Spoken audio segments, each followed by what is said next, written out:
everyone, and welcome to A Balanced Life with Dr. Jacquie. I am so thrilled about today's topic and the conversation that we're going to be having today with some amazing leaders and people who are going to teach us what it means and how to level up.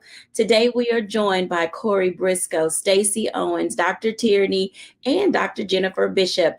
This show today is one that I have been waiting for. Oftentimes, we get into a space of not really knowing how to do what it is we need to do, or there are times that we may find ourselves becoming stagnant. We get rote in a routine and don't really know how to get ourselves out of it. As you can see, I might be a little tongue-tied today because I am so excited, because even me at times needs to discover how to level up. I don't always bring my A game. I know that may be surprising to some of you, but there are days that I'm in the B zone and I need to get back to my A zone. Welcome in, everyone. Hey, y'all. Hey. Oh my goodness. Let me just tell you, Corey's over there got that cheesy smile on his face. Corey, I cannot with you today. How have you been, sir? I've been wonderful, Dr. J. Excited to be here. Glad that you're here, Jennifer. It's so good to see you and have you with us today. And of course, Stacey and Dr. Tierney. So I'm just going to jump right in. We're talking about one of Dr. Tierney's favorite subjects. She even wrote a book about it. It's called Level Up. And she's probably going to be a little mad because I'm going to put her on the spot first. But as we think about everybody, just think about this for a moment. We're in this space. We are, moving right on into 2023. Here we are already at May. Like, what happened? Those other few months just flew by so fast. And, some of us started our year out knowing exactly where we were going and what we wanted to do. And we had a plan to get there. And we're in that upward trajectory. We know what we're doing. But there are some people who are kind of caught in that space of, I plateaued and I don't know what my life should look like these next few months and to get me to my end goals. So Dr. Tierney, in your work, Leveling Up, talk to us about what leveling up means and how do we establish a baseline first and then sort of take those next baby steps to get to where we need to be. Absolutely. So excellent question. And the first thing I want to say out the gate is that leveling up is different for everybody. I think we fall into this trap, which often gets us stuck because we're looking at someone else's level up journey, what leveling up means to them. For some, it might be a business venture. For some, it might be a relationship situation, but it's different for everybody. So the first thing you have to do is define what leveling up means for you, and let's get out of this, whatever measuring stick we're using, to see whether or not we're leveling up enough, we went up enough levels. For some, it might be, I got out of the bed today and I showered and I'm actually working on my business today. That might be a level up step for someone else. For others, it might be, I'm getting married next week. And, that might be a level up step for them. Just because someone else's level up step is different from yours, that doesn't diminish your level up step. And nor does it make you it better or you a better person because you've leveled up this much, in accordance with whatever measuring stick that you're using. So the first thing you have to do is define what is level up to you. Where are you right now? What season are you in right now? And then from that place, that's where you then start to define, okay, what is my next step? What is the next thing that I need to be doing right now? Is it that I need to level down? And we can probably talk about that, more later, but sometimes it's that we have to take a beat. We have to take a step back in order to go forward. So first stop to say, okay, what does level up mean for me in this season of my life and where I am right now? Thank you for sharing that information because, Corey, I hate to do this to you, but oftentimes I feel, and I don't know if other audience members or our guests feel this way, but when it comes to talking to men about their trajectory in life and how they level up and what they do, I would bet that it looks different than women because our goals, our nuances, our approaches are different. Can you talk to us about that? And what does it look like? And if you're giving coaching to men, how do you help them figure out what leveling up looks like? Because all of us are on a different journey. Absolutely. And of course, I'm going to co-sign with Dr. T. I think the first thing is we've got to put some parameters and a definition around level up, right? Level up is to advance, right? And depending on who you are, your skill set, your life dynamics, your spiritual state, level up looks very differently, right? And I love what Dr. T said. sometimes leveling up for someone that is coming out of grief, coming out of losing a job is, I got up today and I put on fresh clothes, right?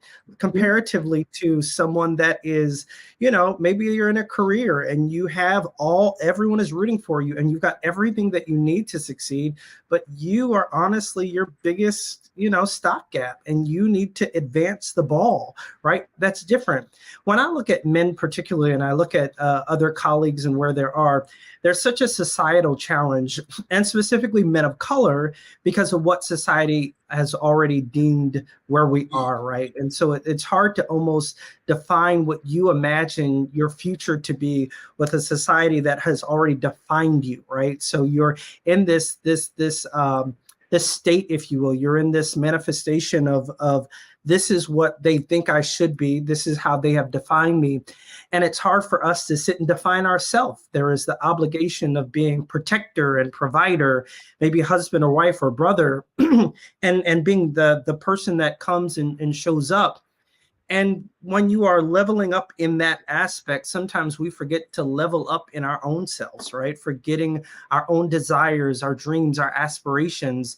And to be honest and to be frank, there's such a dichotomy, specifically in minority communities, about the need to show up and be there for everyone else, right? To be present for everyone else.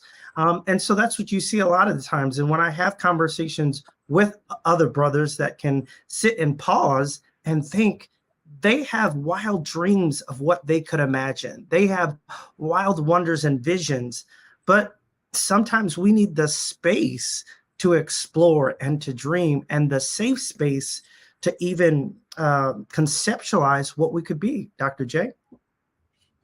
You bring up a good point. And Corey, I'm going to ask you a second question, because you said conceptualize what it is you want to be.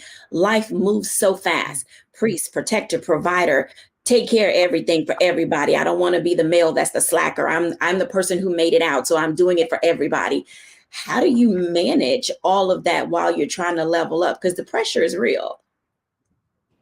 I put it like this, as a person of faith, right? As soon as I let go and let God, if we go to like some of them old songs, that's actually when I personally saw advancement, right? Mm-hmm. When I tell people the analogy all the time: if you give me something, if you give me a ball of sand, and the more I squeeze, sand just falls out. But actually, if I loosely hold, right, I could actually probably hold more sand. And so I have learned to show up and do what I'm supposed to do, and let the good Lord do the rest, right? There is something that you have to do. You know what you're capable of doing. You know where the Lord's trying to stretch you to go, and you've got to show up like that. But you also got to give people back their plate. I learned this year so much about giving people back their plate. Before I knew it, I was a server. I had everybody's plate in my hand, and my plate was barren, and my plate was struggling. And I said, you know what? Let me give people back their plates, and let me focus on what it is that I'm called. Let me deal with what I have. And my plate began to look full and blossom. And that didn't make me a bad person, right? And I think the psychology of I'm not doing everything, I'm not being all things for all people, is a danger in our society. The best way to put it is like this: when you're on the airplane, they say it simply: place your oxygen mask on yourself before placing it onto others. That makes so much sense. Stacey, let me ask you a question. Corey just mentioned something. Oh Lord, I hope the audience heard it, because my ear got piqued and I was tuned in. He said something along the lines of relaxing your hand and loosening the grip.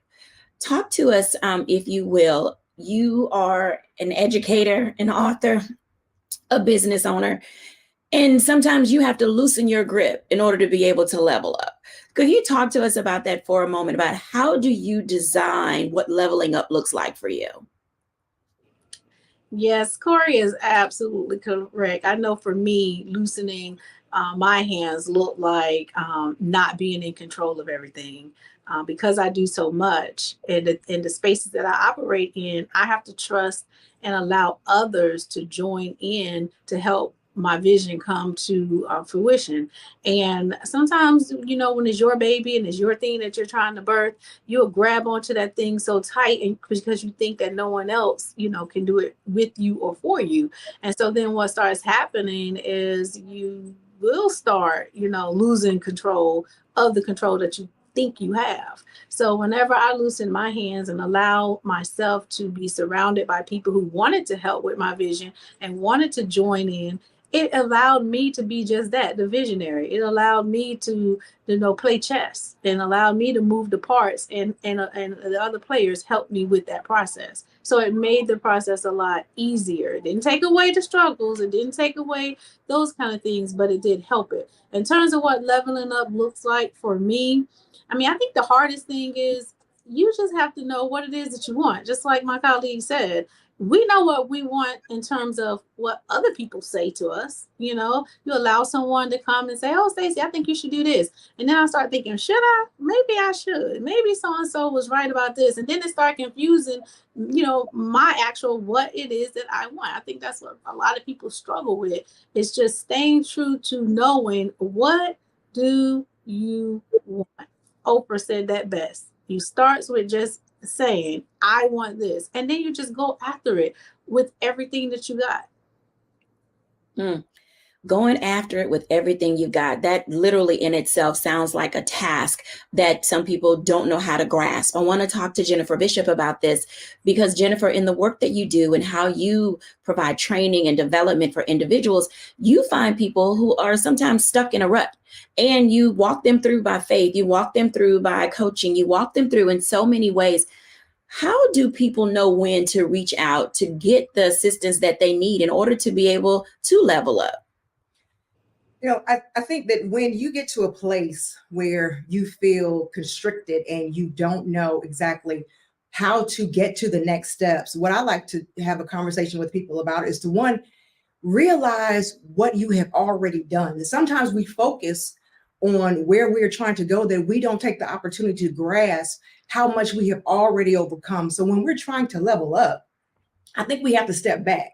Because stepping back allows you to take a vantage point, a Monday morning quarterbacking of what you have already done, and embrace your successes.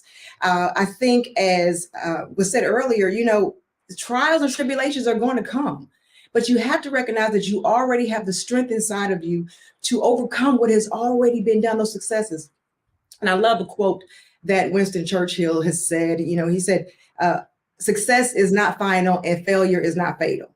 We have to recognize that regardless of what we're doing, success is not final and failure is not fatal. So whether it had been a loss, well, I don't believe in lose. I believe in you learn and then you go on to win again.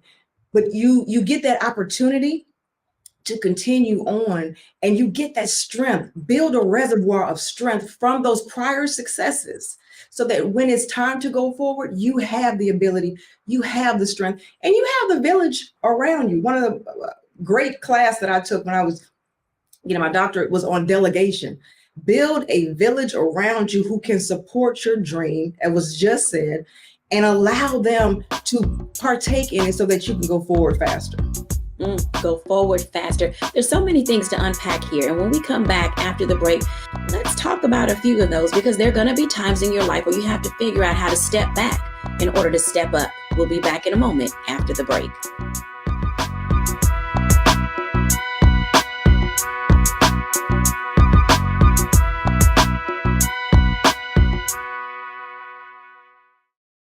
Folks, Black Star Network is here. I'm real revolutionary right now. Support this man, Black Media. He makes sure that our stories are told. Thank you for being the voice of Black America, Roland. Stay black. I love y'all. All momentum we have now, we have to keep this going. The video looks phenomenal. See, this difference between Black Star Network and Black-owned media and something like CNN. You can't be Black-owned media and be scared. It's time to be smart. Bring your eyeballs home. You dig?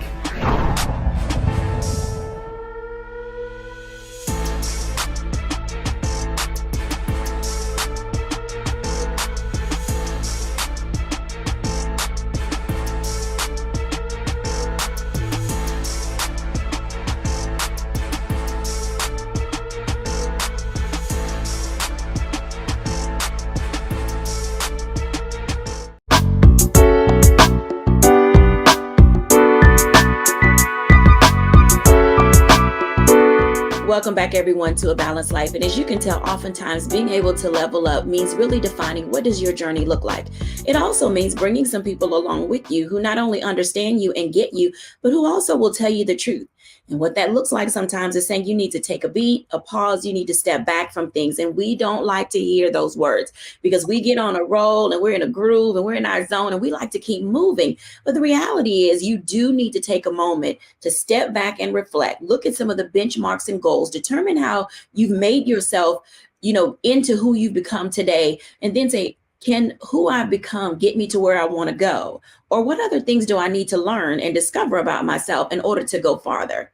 Corey Briscoe, talk to us about that for a moment, because in business and in life, sometimes you do have to take a step back, and we do see that as a failure. We're like, I don't want to go backwards. I've come too far. But there's a beauty in being able to do that. Share with us, if you will. Oh, I love this one. And I love it because as business owners and leaders, we're taught that if you aren't moving forward, if you aren't in the limelight, if you aren't on your necks, you aren't progressing. But sometimes you just need to sit your tail down somewhere. And I think that's the honest truth that we have to have. Is sometimes the best advancement is me taking a moment and breathing. The best advances is me strategizing and rethinking and evaluating so that I can move forward thoughtfully. I remember we're now, January, we will be 10 years old as a firm. And I remember at the point there were just 4 owners. And we had was like, oh, we won't bring on executive leadership. And 2 years ago, we brought in another executive leader. And for a while, I was like, does that mean that the owners, we can't handle it? Does that mean we don't think we have the capacity or whatever? And the reality was we did need that. We did need that extra strength. And we did need the time for us to actually allow someone else to do so that we could think and pause. And I charge everyone that's watching, and I think my colleagues would do the same.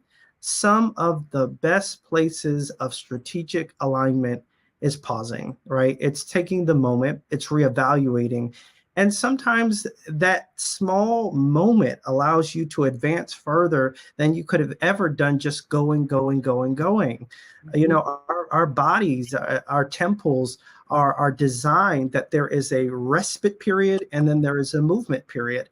At night, scientifically, it's proven. You look at a male data and all the research that the body literally heals itself at night, right? So that pause is necessary for advancement, for strengthening. And so I feel very passionate about that. And I think that's one of the conversations, one of the stigmas we need to defeat, that if you aren't advancing and moving forward, you're not doing something. Being stagnant is not always a bad thing. Sometimes it helps us, get into that space of being able to overcome. Stacey, talk to us a little bit about that, because I know that most of us, because of where we are in our life, have done this faith over fear. Sometimes we don't realize that doubt and fear are just a part of the process of being able to advance yourself, because it does cause you to stop and grow and take an accounting of what you're all about as an individual. Talk to us about that, Stacey. Yeah, you gotta deal with that fear, and you also have to just have an awareness of the things that you're fearful of, because it don't always come out just right in your face. Like, I'm scared of making my next move. It can be in your subconscious mind that you're not making that next move, and you're trying to figure out why. And it's really because you're about to go into something different, some change, some whatever, and you just haven't recognized that it's not that you can't do it. It's just that you're fearing the unknown. You're fearing what you can't see. I too just last night had this conversation literally with a group of colleagues, because you always just surround yourself with people who are already where you're trying to go or where you're trying to be. And at dinner last night, I'm in my 10th year of running the charter school and as the founder of the school. And they were telling me, they was like, Stacey, you know what? You're in your own way. You are in the way of your bigger vision, because the bigger vision was to have multiple schools in different states. And it was like, for 10 years, you've been doing a great job running the one school that you've opened, and you're in between trying to open a second school. And it was like, so why haven't you moved out of that position of the day-to-day and allowed someone else to get in that space and run your day-to-day operation? And I had to stop. I had to stop and reflect on that, because that constructive criticism turns out to be quite true. Like, why haven't I put a principle in place and moved myself into a different position so I can get these other projects off the ground? And so the last thing they said is like, you do a lot of stuff, but you're not Superwoman. You really need to think about that. And so the hardest thing is to look within and say, how do I know when I'm in my own way? So I'm going to make some moves to what my colleagues told me, because that's exactly right. I got bigger projects to do and I'm standing in fear. What's stopping me from doing that? Absolutely. Dr. Jennifer, talk to us about that, because in your work, Next is Now, we're like, what you say? How does that work, and what does that look like sometimes when we are just like paralyzed, by the possibility and the potential of being great? A lot of people, a lot of us suffer from imposter syndrome, and Next is Now is about recognizing where you are, where you were trying to go, where you dreamed about going is right now. We don't have the luxury of time. It used to be that, we may, tomorrow may not come. Well, you know what? 12 minutes from now may not come. So what are we waiting for? I think that's something that Stacey's group was saying to her. What are we waiting for? And oftentimes, even if you have achieved so much, there is still that piece inside of you that says, am I really ready for what I know that I could do, or I believe I could do, or people are encouraging me to do, but am I strong enough? I think Corey was saying, bringing on another person, does that mean that I'm not doing what I need to do? When we come out of that space, when we overcome this imposter syndrome that we are not enough, that we are not capable enough, and remember, as I said earlier, what you have already achieved, that you have the strength pulled from that reservoir, then we're able to go so much further, so much faster. And that's what Next is Now is about. It's about overcoming doubt, overcoming the overdose of doubt that we have put on ourselves, shaking that off, and moving towards what is right now in front of us, is waiting for us to put our hands on it. We're able, we're capable, we're competent, we are ready, and Next is right now. It's time for us to go for what we have always wanted to do, because if we delay it, we're delaying our next. And the people who are watching us, waiting on us, we're delaying theirs as well. And so Next is Now is about putting an overdose of doubt aside and going for the greater that's in us. And there's a lot of great, and as Dr. Tierney, in your book, Challenged by Fear is one of the things that I gathered as I was reading, and it really took me to the space of, at every level, I'm going to be challenged, but I should have this little bit of expectation of knowing I have to deal with the unknown. Talk to us about, how do we overcome being challenged by fear? Absolutely. So I dedicate an entire chapter in the book to just talking about fear. Really, actually, there's 4 F's. Let me just back up and say this. There are 4 F's that are paramount when we're talking about leveling up: friends, fear, faith, and forgiveness. Okay. But we're just going to talk about fear right now. So when we're thinking about fear, this may sound a little sadistic, what I'm about to say, but you have to learn how to wrangle your fear. You have to learn how to make your fear push you from behind instead of stand in front of you. Whenever I'm about to embark on anything now, if I don't feel the little twinges of fear, if it doesn't make me kind of clutch my pearls, I know that it's not for me. Not because I am like, oh my gosh, I just love the adrenaline that fear gives me, but that fear reminds me that whatever this is that I'm about to step into, it's bigger than me. It's going to require me to lean on my Heavenly Father. It's going to be something that's going to stretch me. It's going to grow me. And so that fear for me now is a signal that this is something that I need to step into. Now, I'm not talking about fear of like if someone has a gun to your head or anything like that. What I'm speaking about is that spirit of fear, that fear that's telling you that you're not enough, that fear that's telling you to run and hide, that false evidence appearing real fear. That's what I'm speaking about. When you learn how to take that fear and make it be your fuel to help you go forward, you are unstoppable. And the number one way that we really learn how to wrangle that fear is really to understand and unpack that fear. What is it that I'm afraid of? Not just, okay, I'm just afraid of public speaking. No, what is up under that fear? I'm really afraid that they're going to laugh at me. Get to the root of the fear. And then when you get to the root of the fear, then we can address that root. So if I'm afraid of public speaking, because really it's not about the public speaking, it's about people are probably going to laugh at me. Well, what can I do? I can prepare.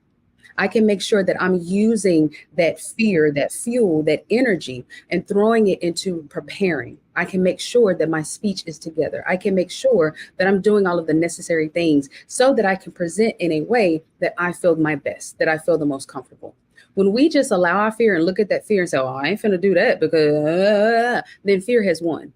But when we see that fear and we recognize that fear and we say, okay, what do I need to do? And we lean into that fear, baby. When I tell you, sugar, there's nothing that you can't do. There's nothing that you can't do once you learn what that fear is trying to tell you. Something else that I do, I kind of put myself in fearful situations so that I can desensitize myself to the adrenaline that I feel when fear is present. About 2 years ago, I actually went and jumped out of a plane. And I did that. Well, one, I'm an adrenaline junkie. I love roller coasters and all the things. But I did that because I wanted to be able to look myself in the mirror and say, Tierney, you jumped out of a plane. So what is this thing? What is speaking at that organization? What is taking on this challenge? What is that? Because, girl, you jumped out of a plane. So putting some parameters on your fear so that when you feel that, you can look at yourself in the mirror and say, girl, you've done a lot of hard things before. Like, this is nothing, sugar. You can do this, and having that internal kind of engine that says, I guess, what was Thomas the Tank? I think I can. I think it can. Mm-hmm. I know that I can. So that fear doesn't have that power over you. So that's just kind of a 1-2 in terms of why we have to wrangle that fear and some of the ways that we wrangle that fear. Absolutely. We're going to dive in a little bit more after the break, because oftentimes we say things like, oh, I want to do great things. I want to do more. And that is a recipe, and it's found right there in scripture. So we're going to talk about that when we come back. What does it mean when you say enlarge my territory? Yeah, everybody wants more, but nobody wants to put in the work. We'll be back after the break.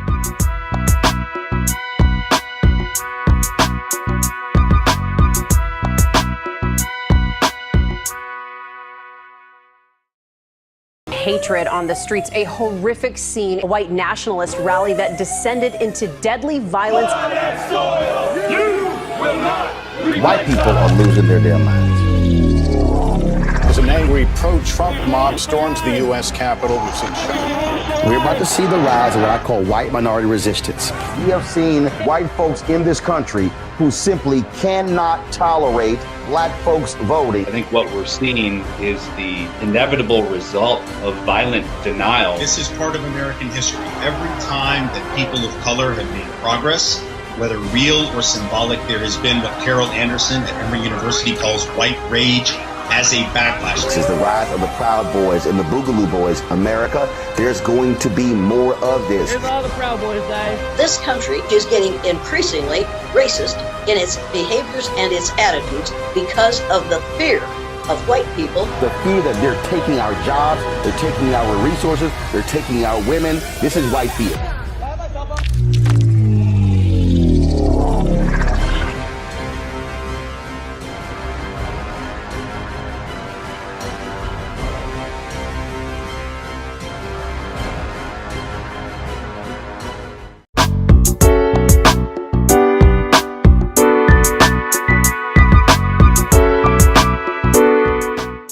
Welcome back, everybody, to A Balanced Life. And as you can see, you're getting all the tips and tools you need, some related to balance and other related to how do you get yourself going again. Some of us are just on that train and it's humming down the track and we are good. But then there's some people who are stuck and who are stagnant. And sometimes you need to take a self-check and say, I wanted more. I requested to do better. I made promises and bargained with God and did all kinds of things, but yet we refuse to move and act. Corey, talk to us about that, because we often say, oh, if I get this, or if you give me this space, or if you give me these clients, if you give me more education, whatever it is we're bargaining for, we get it. And then we don't fulfill the promise to do the work that we said. Talk to us about that. You know how you have something that just hits you back in the face. This is that one for me. I remember when we first, there were some things I promised God. I said, when we first get $1 million as a company, when we first get some staff, I'll do this. I'll move on this, and it comes. And then you make another excuse. And I think there are a couple points I want to address. The first point being, be careful when you ask God to enlarge your territory. Because when you ask God to enlarge your territory, you are asking God to stretch you. You are asking God to put you in positions that shall compromise what you think you know. You're asking God to take you to a place, right, where you are saying, enlarge my territory with the goodness and the challenges and the opportunities and all that comes with it. So I'm careful when people say, oh, I want this. I remember, now being a multi-million-dollar organization and having every week we bring on a new staff, and I'm now walking down halls and I don't know my team. And I never imagined that moment, right? I'm like, who is this person? Oh, we hired them last week, right? There's a point where I said, wow, this is happening. It's happening so fast. And God, I asked for all this, but goodness, like, can I manage all this? And there's a point where God says, you know what?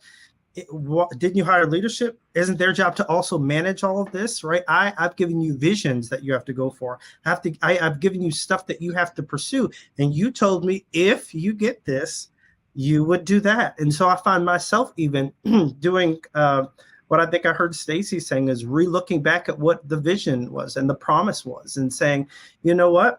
Let me do an inventory. Let me reassess, because there's always going to be something else. There's always going to be another challenge. There's always going to be a reason not to. But big faith, I heard a quote today. One of my partners is down at the Pastors and Leadership Summit with Bishop Jakes, and she sent it to the executive leadership team. And she said this, she said, Jake said it best, facts is the enemy of faith. Facts is the enemy of faith. Because when you look at all the facts that you have in front of you, automatically you're like, oh, this is my reality, right?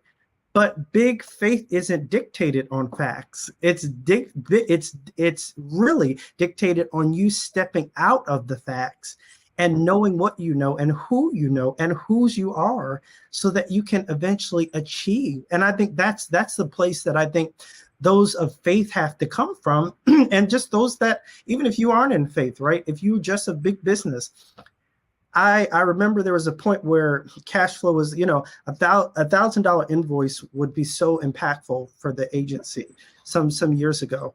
Now it's like, if it ain't a $200,000, $250,000 invoice, right? It's a different mindset.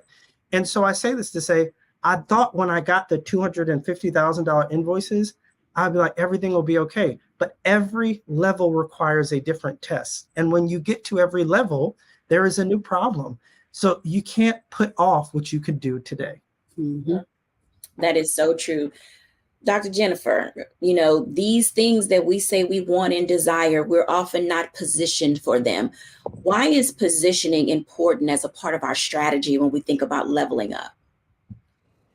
I'm a woman of faith. And so 2 Timothy 1:7 says, I did not give you the spirit of fear. And I'll rest it right there. It's not this, he never said that fear doesn't exist. He said, I just didn't give it to you. And so when you are in a position, when you are trying to get to a different level, when you're trying to find what that next is now is for you, it's important to remember whose you are and what your motivation is.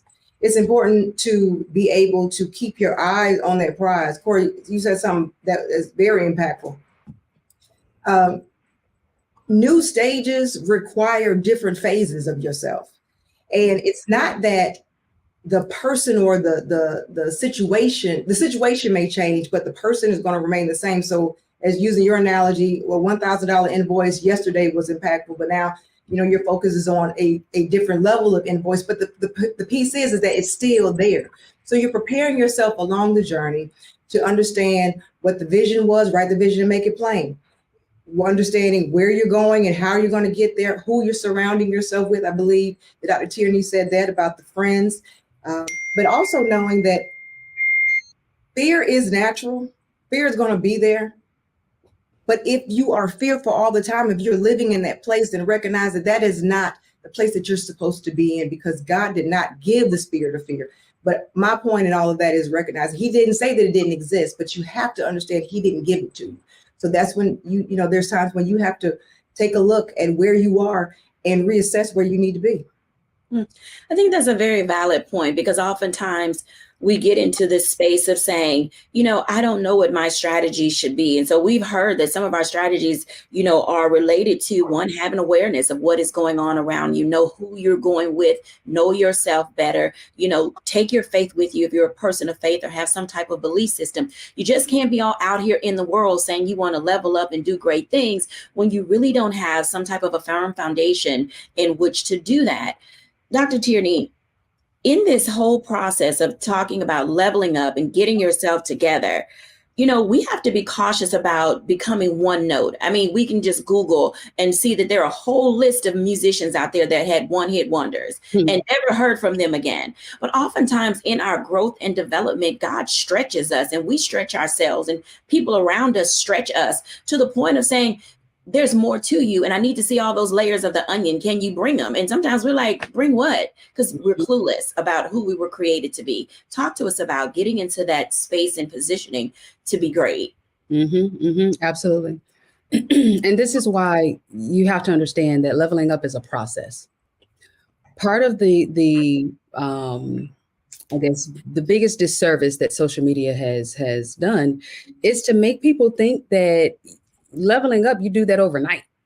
Like, I just woke up one day and like, boom, business. Or what Corey was talking about in terms of the $200,000 invoices, like that just happened overnight. Like, it is a process. And the reason why it's a process and why you have to stick with the process is because you want to be able to level up and maintain, not just get there and then not have the character, the stamina, the discipline, the skill set to be able to maintain that new level. So that's why you see people going up and coming back down and going back up and coming back down, because they're trying to abort the process. But the process is critical. One of the things of what we were talking about, of people saying, well, when I get this and when I get that, the reason why we get caught into that is because, like I just said, we're trying to abort the process, and we're thinking that once I get that new thing, once I reach this dollar amount, once I get this many clients, then it would be easier. Sugar, newsflash. It's not easy. Leveling up is not easy. There is nothing easy about it. If you're doing it right, it's going to be difficult, because that's part of the process. It's helping you to become. It's helping you to become whoever you need to be on that level. And I'm not talking about like not keeping it real and like changing your whole persona, anything like that. It's helping you to become more of who you already are. It's helping you to tap into all of those gifts and talents and characteristics that God put on the inside of you. It's helping to prune out of you all of those things that will help to destroy your level. It's helping to prune out those people that cannot go with you. So you have to stay with the process and understand that where you are at the process right now, you have everything that you need for right where you are. And it's your job to use the tools that you have to get what you want. Shout out Players Club. Use what you got to get what you want, without thinking that if I had this other thing, then I would be better off. Because Biggie told us, more money, more problems. You're just going to have a different problem. You're going to have a different tax bill. You're going to have a different level of situations that you have to navigate. And when you try to skip the process, when you try to skip out on those difficult conversations, when you try to skip out on those tough moments, then you won't have what you need in order to maintain this new level and maintain the challenges of this new level. So don't get so focused on the blessing that you forget that for every blessing, there's a burden. There's a backside of the blessing. And this process is preparing you, yes, to hold the blessing, but also to be able to navigate the burden that comes along with it. That's significant, because when I'm listening to everything that you all are saying, and I heard Corey, I heard Stacy talk about this 10-year process, and in relationships and marriage, I was like, oh, there's this 7-year itch. Sometimes you get there, sometimes you don't. But in business, it's that 10-year mark, and people are like, oh, it took you 10 years to get this dollar amount. Oh, it took you 10 years to get your own building. Oh, it took you 10 years to write a book. Let me tell you, there's growth in that 10 years. And I'm gonna ask Stacy this question as she prepares as a businesswoman to open a high school. There's something that happened during that 10-year period that you now know is going to sustain you for this new venture. Talk to us about some of the growth nuggets that you've gotten for waiting, because there's a reason why you had to wait and needed to wait. So talk to us about that. Yeah, the reason is because I had to fail. I had to fail continuously so that I can learn lessons, so that now that I'm moving into the high school, I'm taking a whole different approach. When I did the charter school, that was my first time. I didn't know what I was doing. I was just doing. I had big dreams, big visions, and I was just moving forward. And little things like from hiring contractors to do the work. You go out and you're building these partnerships with people, and somebody take advantage of you. So you learn that. So now that I'm looking for contractors for the high school, I know the questions to ask. I know what to look for. So I'm like, oh, you can get me one time. Shame on me. You get me twice. Or shame on you, shame on me the second time. So I think you have to wait so that you can build your character. It was a lot of character changes that I went through in the 10 years. I speak different, I listen different.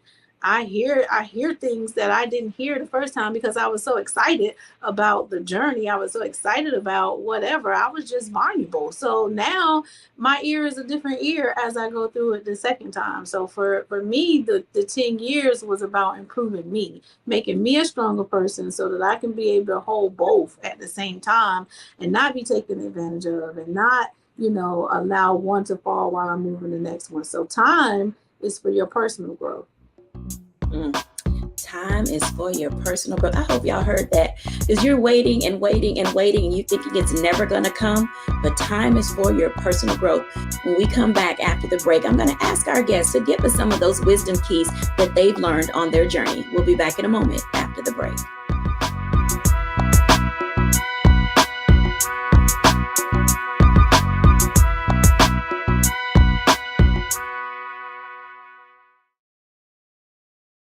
Don't you think it's time to get wealthy? I'm Deborah Owens, America's Wealth Coach, and my new show on the Black Star Network focuses on the things your financial advisor or bank isn't telling you. So watch Get Wealthy on the Black Star Network.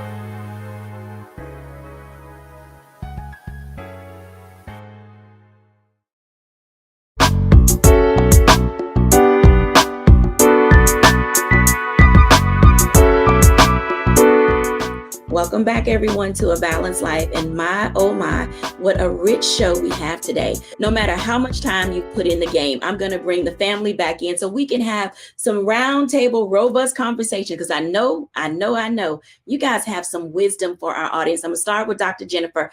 Jennifer, tell them what they need to know. Whatever's on your heart, how do people do what they need to do to get where they've got to go? Stop thinking that persons are extraordinary. If you see someone who is, on a screen or doing something that you're just praying that one day you can do, stop thinking that there's something special about them that's not special about you. God just doesn't work that way. He doesn't pick one and say, this one can do this one and this one can do that one. They're not extraordinary. Sometimes some of us, we're all ordinary. We just go and do extra. So there's some extra things that we have to do to get to certain places.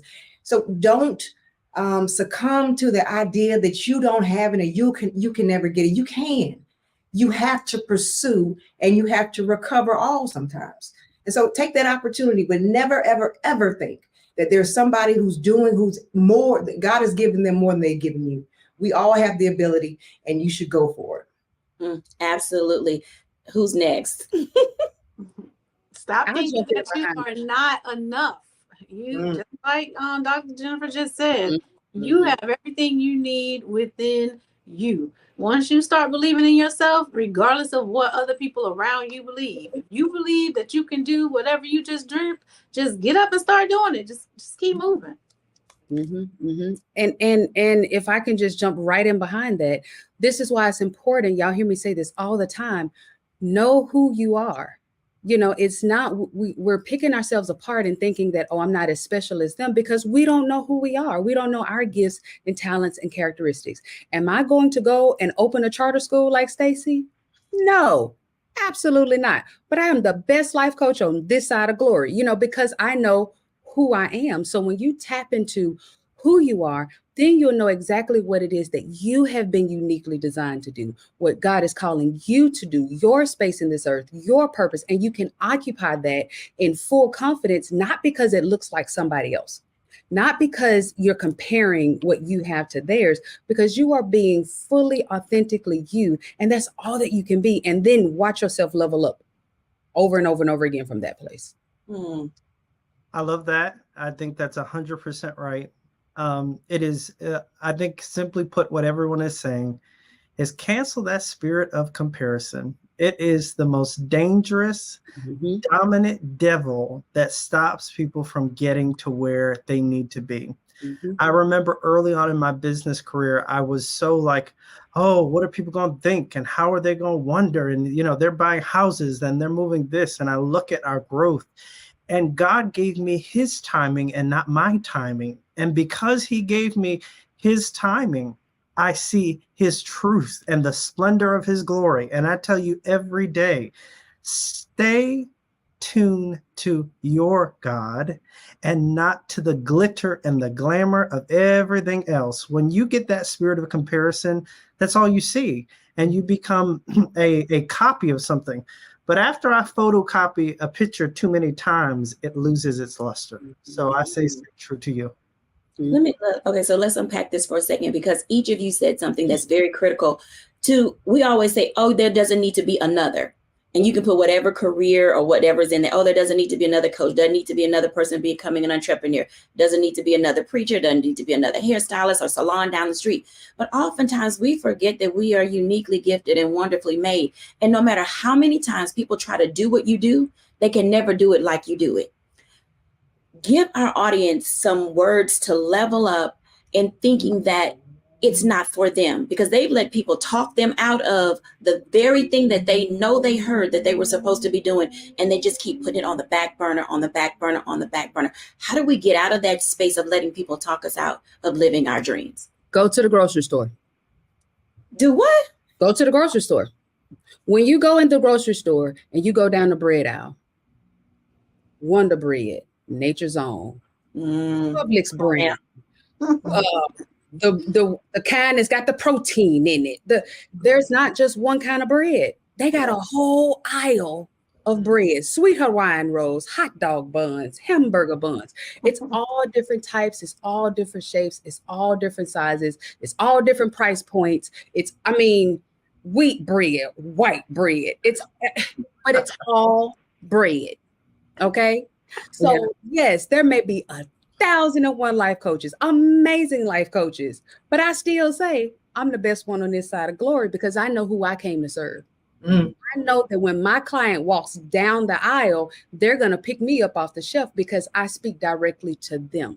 That doesn't mean that someone else isn't an amazing coach. It just means that I'm their type of bread, and so when you get into that space, take your behind to the grocery store and walk down the bread aisle and just look at all of the variety that's there. The hot dog buns don't get jealous of the hamburger buns. They serve two different purposes. So don't get into that comparison piece and putting your gifting, your calling, your talents, what God told you to do on the back burner, just because you don't look like somebody else. Exactly. There is a person, there is a company, there is a child that needs you, that needs your voice, that needs your personality, that needs to hear it in the way that only you can say it. So let that thing out.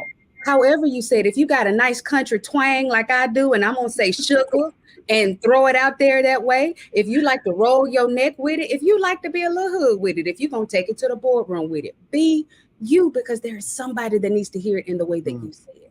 It doesn't matter how many people saying it. They need to hear you say it. So go to the grocery store.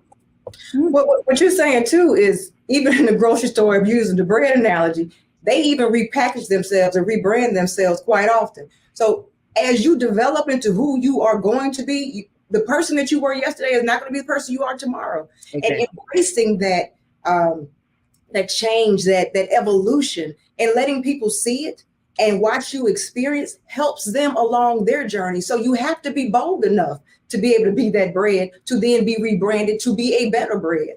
And not being ashamed of showing your process. There have been some ups and downs in everybody's life who was on this panel. And a lot of us have had the audacity to show people, not only did I experience it, I survived it, and so can you. I love the fact that, Dr. Tierney, I can be Bugetto, I can be a boardroom. I can be whatever I need to be for whomever I have been placed in front of, so that I can feel that I'm doing what God has sent me to do. Because at the end of the day, we all have to be able to sleep at night. The same way that I will speak to somebody to encourage somebody else, at the same time, baby, I am encouraging me.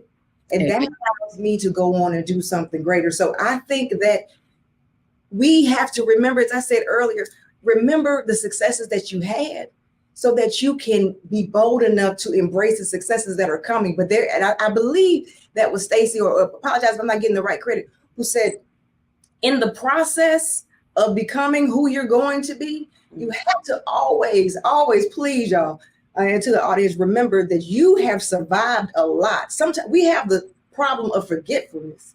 We won't remember, maybe I did something right here, but maybe you did a lot, right? And you have to own that, so that you can go forth and you can continue to conquer, because that's what this thing is about. And conquering together, conquering with the village that is worthy of hearing your testimony, because everybody who's around you doesn't need to hear and experience what you've been through. So be selective as well, because yeah, I'm gonna leave that right. That's probably another show. Yes. I absolutely love it. So let's switch for just a second, because I do want to ask. So we do suffer from not being okay with not being for everybody. And I have to tell you, coaching my clients, that's the hardest thing for them. Well, what if they don't walk through my doors? What if I'm not blah, blah, blah? You're right. And I will tell everybody, I'm not for everybody, and I'm okay with that. Corey Briscoe, how do you shake that off? I think a lot of time that comes from a lack mentality, right? It comes from the mentality that we're concerned that if they don't come to me, then I won't get another, right?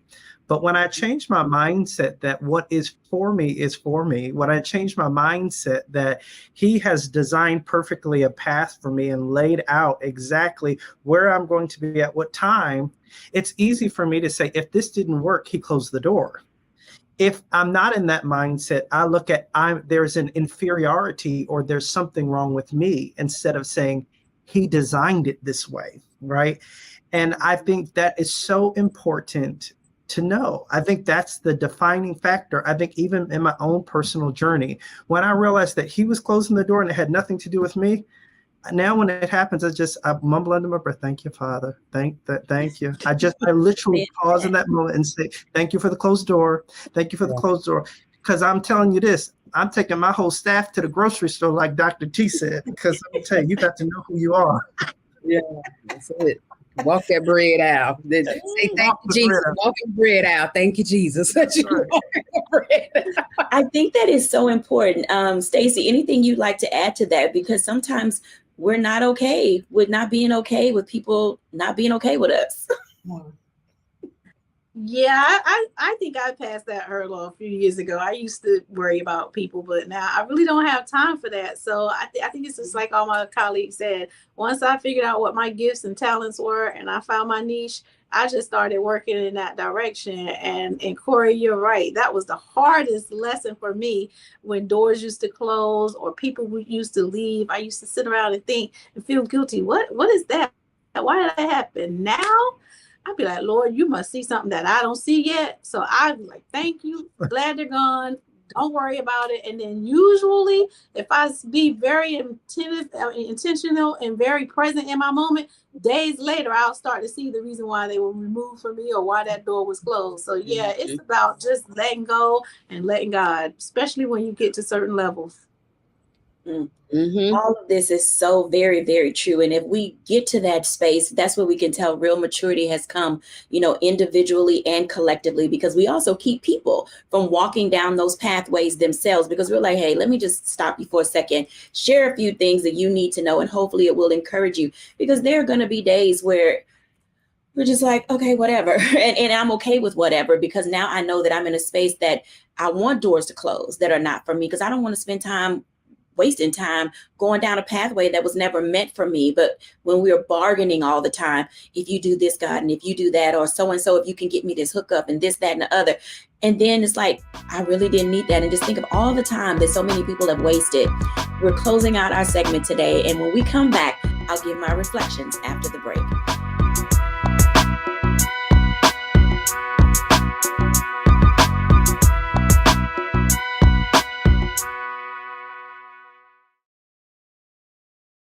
When you talk about blackness and what happens in black culture, we're about covering these things that matter to us, speaking to our issues and concerns. This is a genuine people-powered movement. There's a lot of stuff that we're not getting. You get it, and you spread the word. We wish to plead our own cause. Too long have others spoken for us. We cannot tell our own story if we can't pay for it. This is about covering us. Invest in black-owned media. Your dollars matter. We don't have to keep asking them to cover our stuff. So please support us in what we do, folks. We want to hit 2,000 people, $50 this month, raise $100,000. We're behind 100,000, so we want to hit that. Y'all money makes this possible. Checks and money orders go to P.O. Box 57196, Washington, D.C. 20037-0196. The Cash App is $RM Unfiltered. PayPal is R Martin Unfiltered. Venmo is RM Unfiltered. Zelle is Roland at RolandSMartin.com.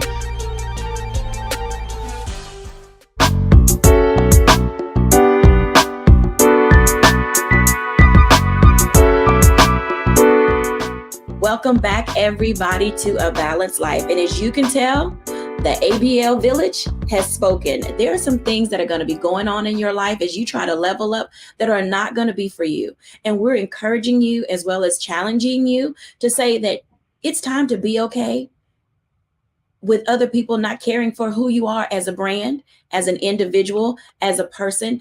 You are uniquely gifted and wonderfully made. And the moment that you stop allowing other people to influence and encourage what you know you're supposed to be doing, that'll be the moment that doors will open, that things from heaven will just fall down in your space, and you will have this sense of peace and a purpose and clarity that you are now ready to not only level up, but maintain that level as you go to a different level. Thank you, everyone, for watching. Bye now.